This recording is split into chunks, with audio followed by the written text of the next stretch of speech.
Joining the show now, Colorado defensive tackle Shane Cokes. Shane, first off, you've emerged not only as a leader on defensively, but just for this team overall. What has that process been like for you? I think it's been an interesting one. I mean, just coming the spring, I mean, with just like so many new faces. I mean, more now, but even back then, I think it's just been fun to be around the guys first. I mean, just being able to be seen as that leader, that voice on the team, I think has been definitely appreciated for me. But just knowing that, like, if I have that position, like how much better I need to be as a leader, not only by example, but vocally also, I think has been the task for me. But I think, especially now, with even more people coming in, I think just stepping up to that role and being that person on the team has been a challenge, but one that I've accepted gladly. Have you started the academic side of things at CU yet? Yeah. So I came in January and I started my master's program in organizational leadership. So been going through that, took classes then in the spring and then the summer, and then I'll finish up in the fall. So is it easier to go to school at Colorado than it is at Dartmouth? I don't want to knock Colorado. Hey, I have a Colorado degree. You won't offend me. I don't want to knock Colorado, but I would say for sure, I think it's just I think just like coming from Dartmouth, just like the expectation there and then just like the level of it, I think is just the biggest difference. Like there, like even though you play football, like you're a student, like you have to write those 20-page papers. Like I remember going into my junior season camp, like I was telling some of the guys, like I had a 20-page paper, I had a 10-page paper, and I had a project. And like you got to get it done. Like it's no like excuse, like no one cares, like you're in fall camp, you just have to figure out yourself, I think is the biggest thing there, and just like the challenges and the work load of that. So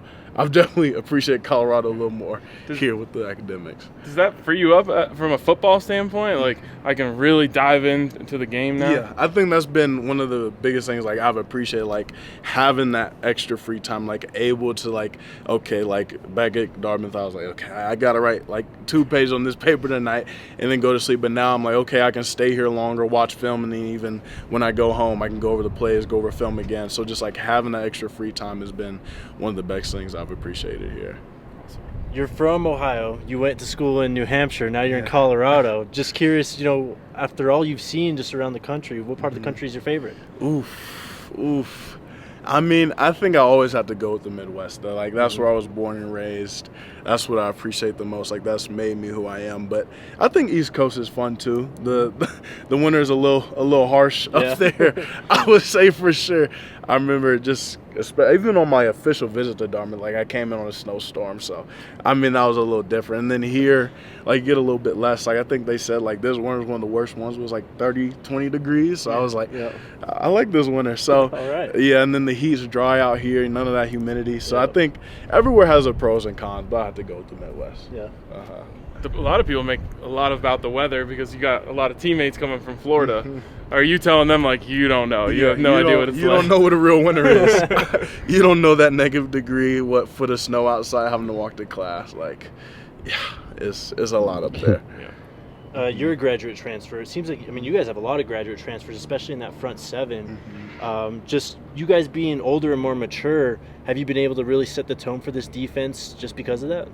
I would say so. Just like coming from where we came from, just like our different experience, whether it's me, whether it's Levante, whether it's Taj, whether it's Leonard Payne, I think just like already having that, whether it's like 3.5, 4 years of experience, 5 for some people, be able to come in, like we understand the game, like we've had a lot of snaps. So like this isn't like flipping the team, just like having new faces come in who haven't experienced football. Like we've all experienced footballs on different levels with like a lot of experience. So we're able to understand the game, understand what the coaches are telling us, and then put it into play, whether it comes practice and then game day.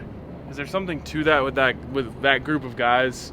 I think there's 12 graduate transfers here with one season of eligibility left. Like, hey, it's now or never. There's no like, hey, maybe when I'm older I'll get that playing time. Yeah, I think that's the biggest thing for everyone, especially me. I think just like understand this is it, like this is the one. I mean, we have that championship goal in mind, and then for us personally, like we want to reach the NFL, like we want to reach our dreams that we've had since we were kids. So that's not only exciting for us personally, like being around this coaching staff and having that goal and knowing that they can help us get there, but also just like working as a collective, like come out to practice every day, like trying to reach that goal of perfection or to reach both of those goals. You guys have a lot of doubters. Coach Brew talked about it on the field yesterday, saying, nobody wants Colorado to be good. Nobody's favorite team. how does that help you? How can you use that as motivation? I think you just, understand like where you are, where you're placed in the situation, especially doubters, and then they doubt us, and then we still have the target on our back. I mean, I know every team we play this year will give it their all, given just like who we are, who our coach is. So I think that just excites us. But then at the end of the day, like when people doubt you, I mean, it doesn't really mean anything. It's just like it all depends on you. Like how you do in the game depends on how you practice and how you play. I think even like come from Ivy, like we were picked to go like second to last in Ivy, like almost every year I was there, and then I have 2 Ivy League championships. So just like understanding that situation, me just being that person, like it's what we do in practice every day. It's what we do when it comes game day to how we perform. You came in earlier in the season, obviously just a week into camp now, but can you compare a week into this camp and to a week in spring football and just how much things have changed in that time? Yeah, I think from a player standpoint, just like how much like we understand, like, okay, like this is go time, like this is what we're here for, like this is what we're here to do. And then everyone being on that same like level and goal, I think I've appreciated a lot myself, just like everybody having that 1-2 in practice every day, everyone reaching that goal, trying to be better, whether it's offense, defense, us competing with each other on the O-line, just reaching that goal. And then I think just from a coaching standpoint, just allowing them to come down, just like help us and understand what is the checks, understand the concepts and stuff like that. But I think the hardest thing has been just like mesh everybody together defensively, understand the concepts. But I mean, from last week to this week, like, I mean, we made so much progress, which I've loved to see from everyone, whether it's D-line to the back end with the safeties and corners. So I think we're definitely reaching that goal for us. Thanks a lot, man, for the time. Thank you. Best I of luck. appreciate it. Thank you. Great to meet you, man. Nice Thanks. to meet you.